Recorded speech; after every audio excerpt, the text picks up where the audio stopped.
Motor Club. We are about to be live. Lights are out on the pace car, and the car being piloted by none other than Chris Vitale, fixing to dive into the pits. We're waiting for Morgan to throw the green here. It is about to be race time, ladies and gentlemen, as Nick Steinman takes the field down into Montreal. Turn one, everybody on the brakes, watching for a tidy field to get through Montreal. Into turn two now, and the race is underway. Paul Gregory takes advantage. Steinman leaves the door open, and Gregory says thank you very much and moves from second into first. Gregory leads him into turn three. And as new to the booth today, we've got Josh Green on the mic. Josh, how you feeling about this race season that just got underway? Well, I'm very excited. That was a great start. We've got a thick field of MX5 race cars. We're going to see a whole bunch more of them, the ND2 Challenge later today. Saw a great feature of Monticello Motor Club, that Montreal first corner. Paul Gregory able to wrap around the outside, take the inside for the second part, and jump away to a good lead. Looking good through Pine Tree. Onto the straight now. Gregory still out front with Steinman tucking in close. Both of these cars new, well, the Steinman car is new for this season, and they're both carrying in-car cameras, which we will be bringing to you live from inside the car throughout the race with fantastic coverage from the Monticello Motor Club broadcast team. Dom in the booth. Very interesting differences between the two front cars. We've got the Manthey Racing Leichtbau versus the normal GT4 RS, both fully unrestricted, both making full power from that flat six, but one with a very different front aero profile, no splitters, a bit of different aero inside the hood. It's quite interesting. Yeah, they are. That Leichtbau really sounds great too, you know? So it is going to be interesting to see how they stack up. And then right there in third place, you've got that Artura being piloted by Alan Teo. And then you've got John Petschauer, also in a new GT4 for this season, followed by Jonathan Wilson in the twisted Aston Martin. Let's get a look at the field as they come around the hairpin and up the North Straight. All these ND2s coming up. We have so many ND2s in the field this year, both for Challenge as well as ND2 races later today. And here you have the onboard from the Leichtbau of Paul Gregory leading the race right now. That number 44 car jumping off to a big lead right back to that MX5 Cup field. We've got Mike Leo leading in an ND2 that looks like it potentially could have flipped 3 or 4 times based on the body panel damage. Followed by Rudy P, his first ever ND2 race and first ever ND2 qualifying. I have to say, quite impressive. I honestly don't think a lot of people were expecting to see a 38 out of him. I tell you, listen, having coached him for 10 years, I know Rudy's got the talent. He's got the capability to get all he can get out of that car, and he's still new, this being his first race ever. I think Rudy's going to have a great season at Indy 2. Certainly, and lots to learn still, lots of time to get back into a rhythm in that car. We are back in the lead in Nick Steinman's car, in that number 38 GT4 RS, hunting down Paul Gregory. You saw very different lines there as we approached the carousel. Paul going very, very tight, trying to get his hands straight nice and early in the corner. Nick Steinman taking more of the traditional line, staying tight to that white line the whole way through. I think Paul is feeling the heat here a little bit. You see him leading the entries, and by that I mean turning a little bit early, getting the apex a little too early, which is hurting his exits, but man, that Leichtbau goes in a straight line, doesn't it? It really does. That thing pulls. Once he gets it, the early entry leads to an early exit. Not exactly the geometry he wants on exit, but once he gets pointed, it really gets moving quick. So let's take a look here at the drone shot. They're looking at the main straight. You've got Paul Gregory sitting right now currently on the fast lap at a 2:23.6. These numbers are certain to come down as this race goes the distance. We're looking for a full 25 minutes today, and we are really well underway. We're about 5 minutes in. And it is just our opening round here as we see Miguel Damian and who is that? Petschauer battling on the way into the hairpin. Very interesting corner to try and make a move coming out of Kryptos in these cars. It's so fast it kind of spits you out to the left-hand side. It's hard to really think about anything on the way into there other than not trying to hit the outside wall with how fast it's all coming at you. I will say Miguel Damian is really, really pushing Petschauer right now. Like, it looks like Petschauer has a mirror full of pink GT4 RS. Hey, well, listen, Miguel Damian has lost. Look at the inside move by Damian. He gets it door to door through the S's. Damian really pushing. Great comment by Josh Green. And something like the opposite of the commentator's curse as you see the leaders go through turn 1, and Damian takes the lead over Petschauer. Damian benefiting from, I think his fire suit, this year's fire suit, weighs 24 pounds less than last year's fire suit. That is really helping Miguel Damian. That fitted, shrink to fit, beautiful fire suit that Damian's wearing is really helping him go faster. Yeah, he has subtracted about 14 foot of leg and sleeve length, which is, it's a big advantage for Miguel in his brand new GT4 RS, another brand new GT4 RS, of which we have many here. Nick S with the fastest lap last time by 0.3 quicker, closing that gap down to a half a second. We are going to have a fight for the lead here soon, and Mike Leo no longer leading here. Rudy P to the point. Rudy P leading Class R4 as you see Jonathan Wilson trying to go outside in Montreal around Todd Ratura. What a race we have. And here comes Patches Jardine down into Montreal as well. The Jardine car, the Toyota Johnson's Toyota car, looking good early in this race as well. Fantastic to see this MX5 Cup race heating up. We've got the ND2s first and second within a couple tenths. I know Mike very well. He's going to almost certainly bump draft Rudy and see if they can break away. These MX5 Cup cars, they are very slick through the air when you have 2, even 3 connected, but when you're alone and there's space between cars, the draft is pretty insane. Well, you know, it being Rudy's first race in the ND, we were talking earlier about the importance of aero for the NDs, and Mike Leo has so much more experience than Rudy in these cars. I'm hoping that Rudy can learn something from Mike in this first race about the importance of aero and how to use it, and I think that's going to happen in about the next 10 minutes. Mike Leo knows a lot about working the field in these cars. And Miguel Damian immediately closing the gap all the way up to that next McLaren, with Alan Teo behind the wheel and getting to fighting him. That last spot on the podium is not done just yet. Miguel Damian with just looking very racy. Big early exit there on old turn number 1 and 2, but still so quick in that new GT4. Miguel Damian now, I mean, as you said earlier, John Petschauer was the first guy to get a mirror full of big purple people eater, and now Alan Teo's got a mirror full of that Porsche as well. Miguel Damian taking a cautious look down into Montreal as Teo defends on the inside. Miguel Damian with the race today, looking good. Still, though, with the early entry and the early exits, Damian has a little work to do to clean up those corners to get his best lap. We have not seen the fastest lap that Damian can put in yet. And another call out there, a great call out from Dom behind the booth here. That McLaren is not just a GT4 car, that is a brand new McLaren trophy spec. New for this year, that car makes a whole bunch of power, a brand new rear wing, very different from its original Artura GT4 spec. Nice.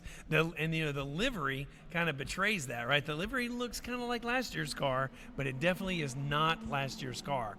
Also, not driving last year's car, Miguel Damian continues to harass the rear bumper of that orange and blue Teo Artura. If I'm not mistaken, I think it was at one point last year's car and has since been converted. But if we look up to that lead battle in the GT4 class, we still have these two leaders swapping best lap time for best lap time, running within a couple hundredths. I'm hoping we see a fight here.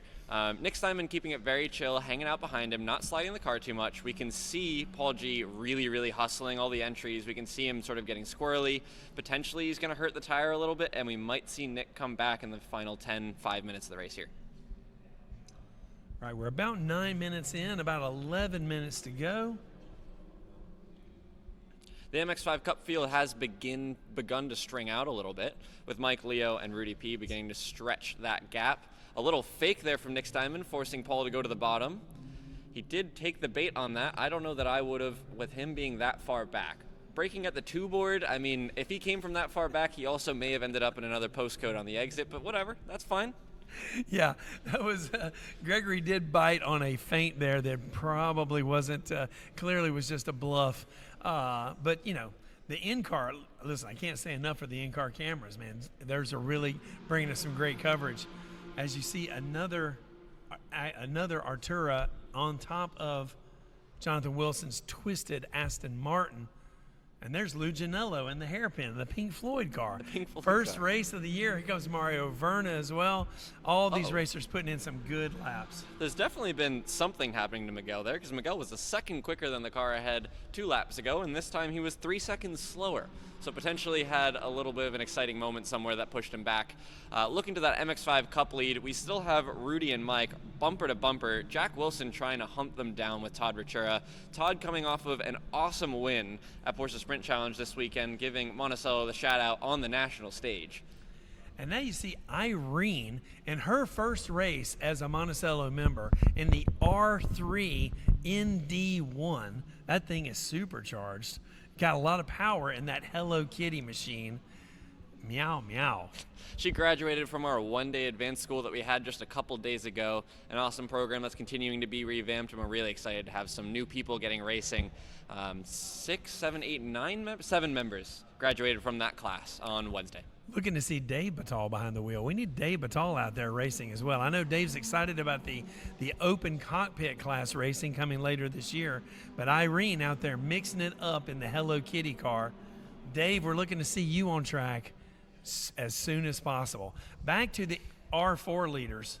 Look at Mike Leo working with Rudy there as they continue to open a gap up on third place in the R4 class.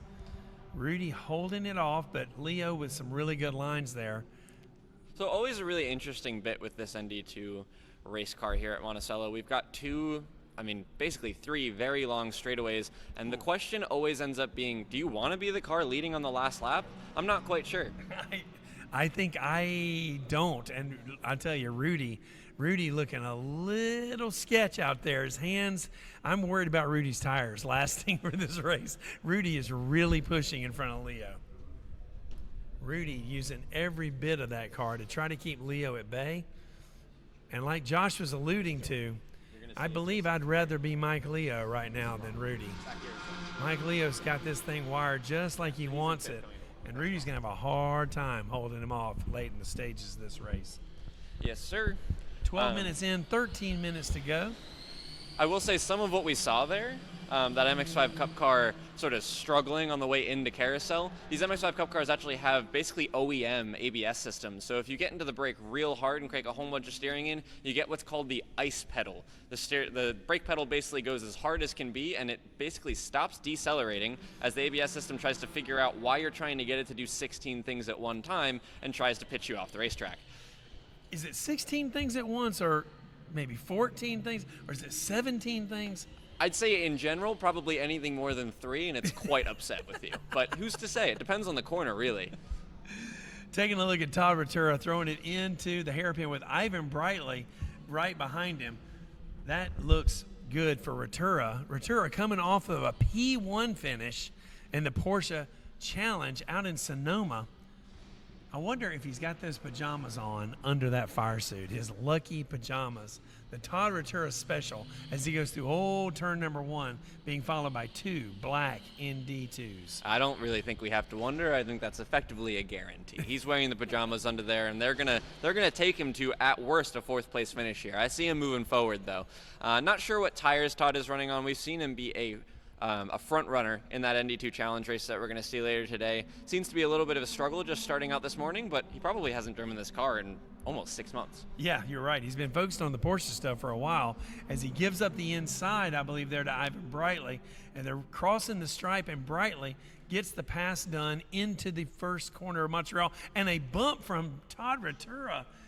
Wow, Ritura looking racy there in the middle of the Montreal corner, but Brightly holds him off, handles that slight little bit of contact, and opens a gap on Ritura. I was just a little friendly touch from Todd. He did see that the right side of Ivan's car is quite crunched up and that it needed some help on the left. It's effectively a fist bump between 2 old friends. It's exactly. So Ivan moving his way through the field. He's also just continuing to get more and more comfortable with this wonderful ND2 racing car. They are quite interesting cars to drive. I have to say, every time I have the opportunity to do a data lap or a reference lap in one of these cars, I learn a whole lot more about them. Jumping back to that lead pack, Nick and Paul just cannot seem to separate each other. I think Paul is waiting, maybe praying for a safety car, something to end this race so that he doesn't have to fight Nick as we come into the closing stages here. Well, we have 10 minutes left in the race. We're well past halfway. 10 minutes to go. And I'm telling you, we're on the edge of our seat here, Josh Green. There's lots to do between now and the end of this race in the R4 class as well as the R2 class. Steinman, Gregory, Teo, Petchauer, Jonathan Wilson in the Aston. All these cars are capable of turning some good laps, and we're really interested to see how this is going to finish. Certainly. I will say, I think a lot of what happens when you are racing these cars. Wow, that was a line from Todd Ventura. Todd saw the cone and he said, I paid for all the racetrack. I'm going to use every inch of it. I can only believe how far off of the road all four tires were while he flew over that curve. That was fantastic stuff. Todd Ventura giving it all she's got in switchback. I'm telling you. Full Dukes of Hazzard. And he's got, what are you doing, Todd Ventura? As he just over-rotates. He got two wheels in the grass and was not able to hang on to it. Those cones are really, really useful. It's a little upsetting that they're not there anymore. I could see that being a problem on my way up from Crypto. So I'm going to be looking up there like, what? I don't have anything to look at. There's no cones there anymore. What? Now there's just a Ventura sitting in the back of the hairpin. If Todd moves a couple feet to the left, he could be a pretty good reference point, honestly. He could be pretty useful. That is what we call, we just saw there in real time what we call the full Ventura. Backing up the leaders there a little bit, though, we jump back on board with Nick Steinman as he clears that backwards car. Hopefully Todd can get running. We won't see a yellow. Also, if you want to, actually no sponsors, but if you wanted to place your team logo, anyone has their own race team. Place team logo here. Feel free to put it up on the left. But if you're a sponsor, that's not for you. All right? You're not allowed up there. No sponsors, please. That's why we have the Monticello Motor Club logo on the top right. Not allowed on the top left. That is for teams only. How about that? And Ventura continues to just watch the race from the back of hairpin. Fairness, probably a very good spot to watch. I'm telling you, watching those cars come right at you from Cryptos, very exciting. As Miguel Damian has also not been able to recover that gap that he had earlier with Teo. Oh, yeah, I see that. Full course yellow. Full course yellow. We've got 8 minutes to go here. Let's all cross our fingers, hope that we go green again. I'd love to see a restart between Mike Leo, Rudy P, and between Paul and Nick. I believe there's, because of where Ventura is sitting on the track and because of our crack safety team, I believe Eddie Bloom is going to be able to get Ventura out of the way before. I believe what you need, I believe what you want, and I believe what Paul Gregory wants is going to happen, Josh Green. Certainly. And I think the kids karting camp. Oh, did you know that we have kids karting camp with dates online? The karting camp run by Mike Poe is one of the best karting camps in the country and really a great program to get your kids started in. If you want to be fast, like Todd Ventura, get your kids. Maybe you don't want to be fast. Maybe you want to be fast like Josh Green. Actually, a little fun fact about my existence in motor racing. If you guys think I'm fast, Mike Poe has known me since I was 12 years old. He's the first person to ever watch me drive a go-kart outside of when I was at my own house. And I worked with him at Grand Prix New York for the better part of 6 years from when I was 14. So I've known that guy for a long, long time, and trust me, he knows how to make someone go fast in a go-kart and teach the fundamentals of how to drive a car quickly. If you want to be fast like Josh Green, get started with Mike Poe as early as you can at Kart Camp. Talk to Concierge or your sales advisor right now about getting seats in that karting camp for 2026. Now back to the lead. I believe we are relieved of that full course yellow, and we are back to race pace out there. We are not. We're definitely still under full course yellow. We are coming up to the safety car. I believe the safety car is going to be coming out of pit lane here. We're going to catch some there. But that's all right. I mean, Derek just seems to think that Nick is extremely slow. He's watching him just coast his way down the back straight. He's like, yeah, that's racing speed. That's full speed right there. Listen, the camera, what the camera can do here just really is it's amazing what you can do with technology. It is. I mean, I all the time post videos on YouTube at like 2 times speed and tell everyone I've just broken track records. It's really impressive stuff. I actually, in a Miata, broke the track record at Spa over the F1 cars, just so you guys know. It was crazy. Flat out through Pouhon, if you'd believe it. Is. I mean, going through Eau Rouge, the Miata actually is a little bit off the ground when you get to the top of Eau Rouge. Yeah, at 250 miles an hour, the Miata is basically flying over the top of Eau Rouge. It's quite impressive. So. Oh, my goodness. Ladies and gentlemen, race fans, this is what you come to the Monticello stream for as you watch the field coming through Cryptos with the glorious flaggers in the flag stand being manned by real human flaggers today, because it is a race day. just what you need on a race day. As you see the Rotura Memorial Cone there laying over. I have to say, I don't think I expected to have such a nice day for this first race. When you guys came to me and said we were doing our first member race second week of April, or third week of April, and like the second week we were open, Yep. I was like, okay, that's interesting. Last year we did that, and it went potentially not as well as this one's going. Last year we got, I think, snowed out. Yeah, and the weather's fantastic, and if you would believe it, everyone open your weather apps, it's going to snow tomorrow during the day, 20 degrees. So we picked the right day. Today, sunny and almost, it's going to be a little over 60 today. Man, look at these cars. You see Irene Look at that leading. Hello Kitty car. I Look mean, at that Hello Kitty car. you can't not love the Hello Kitty car. It's amazing. It sounds so cool from the outside. If you guys haven't stood by the side of the track and heard a supercharged ND1, it's worth sitting there and having a listen. It's quite cool. It is very cool. So just trying to close in on the safety car here, getting everyone packed up and paired up to hopefully go green. We have got, I don't have the timing up just yet, but probably a couple minutes to go. 4 minutes to go here, so maybe we'll do a little green-white checkered action. Who's to say? Actually, interestingly enough, if you look on the bottom right of this video here, we've got the tire pressures and we've got the traction control settings on this wonderful Lechtbau. Tire pressures 1.8, 1.7 bar, actually in a really good window. We tend to see them go over a lot of the times here. If you were to watch something like IMSA or SRO, you'd see the tire pressures oftentimes go over because of the forced minimum, but we don't have a forced minimum here at Monticello Motor Club. That target pressure tends to live around 1.8 to 1.85. This is in bar, which is not PSI, so that's around 28 PSI. Anything over 30 PSI tends to mean that the tire is overpressured, so it's basically becomes too stiff of a spring and causes the car to slide around. Absolutely. And I think also he's probably been helped a little bit by the cooling. I mean, we've come off under this caution has been a little bit of a lengthy caution. Is Mike Leo back? Did Mike Leo get that position under green, I guess, over Rudy? You would hope, you would assume. I assume he did, unless there's right? a penalty coming his way. We didn't see it. Yeah, well, Yeah. we didn't see it happen is what I mean. For sure. So if we get back to green, you've got Leo already in front of the green mechanical Rudy Pistoli, number 28 ND. This would be a really, really exciting start with the ND2s all in front of the Porsches. It would be quite interesting to see them battle through the field, see who could get to the front first. Josh Green, this is what the fans paid the big money for. This is what the big money tickets are all about. See that beautiful BMW XM crossing across the bridge there. Very, very pretty. We don't have a 1 to go flag out. I don't see anything being held by the flagger at start finish, so that means there's a very good chance we still could go green here. Everyone, all the fans back at home, all you people standing up there on the balcony, I want to see you all crossing your fingers for us. Make sure we go green again. Oh, look at that. You saw Nick there giving that hand signal, talking about Jack Wilson turning into the carousel, just really hooking it in there. Beautiful stuff. Yeah, I am thinking I don't know. It doesn't look like, I don't know if we're going back green, Josh. Yeah, I'm not quite sure what happened. These MX-5 Cup cars, they all have, or the ND2s that are in R4, they all have a sequential transmission.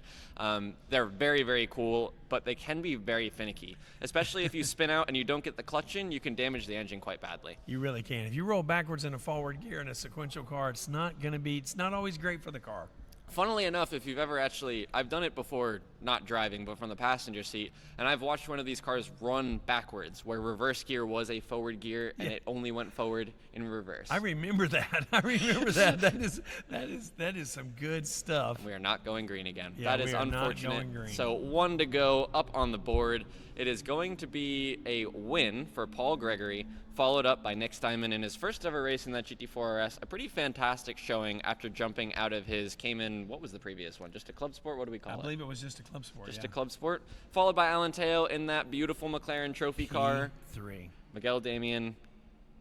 That'd be John Alan Teo in Teschauer. P3. Yep. Yeah, and then Jonathan Wilson in the Aston. Last up, Jason Cohen in that McLaren. Jumping back to that R4 class, Mike Leo is going to take the win there. Must have been very opportunistic knowing that the yellow was going to come out. Maybe he saw that car spinning in his mirrors and knew he had to get that job done. Yeah, that is a very Mike Leo kind of move. Mike Leo very aware of what's happening on the track and also pretty opportunistic. Not his first rodeo, literally. Certainly opportunistic, and I have a lot of appreciation for that. Going back to the field there, we got Rudy P. Again, first race in that MX-5 Cup car. We've seen Mike Leo win many of the ND2 Challenge races, so that I think bodes well for Rudy's future in that car. I think Rudy will be happy with that result. He has to be happy with that result. And again, going back, Jack Wilson, his first ever time in the ND2. He's been testing here for a little bit. Pretty fantastic pace, getting under that 40-second mark, which is always a good marquee of what your ability to do in that car. Second fastest lap, so he'll be starting P2 next time. That's right. Followed by Ivan Brightly, John Marcato in another brand new car, Todd Ratura, and then Sean McCullough. Well, I actually didn't know he even got out there in his brand new ND2 as well. We have many ND2s out here. We are basically making Fliss work, I don't know, triple, quadruple, centuple time? Something like yeah, I think that is a word. Paul Gregory coming around the final corner, about to take the checkers. Paul Gregory in P1, the Porsche Lightbau, across the line, finishing under yellow flag conditions. And that will be a wrap for the first race of 2026. Here comes the safety car, which has gathered up the McLaren and Miguel Damian in the purple. We need to come up with a nickname for that purple car. It says, is it Skittles? What's on the side of it? I don't know, but if it's Skittles, I will go with that. Yeah, we need to have a look and figure out what's on the side of it. But race fans, hold your seats. We'll be back with race number 2 in just a few moments. Everybody head on down. And you haven't seen the pizza oven. Chef Steve wants to show you the brand new pizza oven. Hang around for a fantastic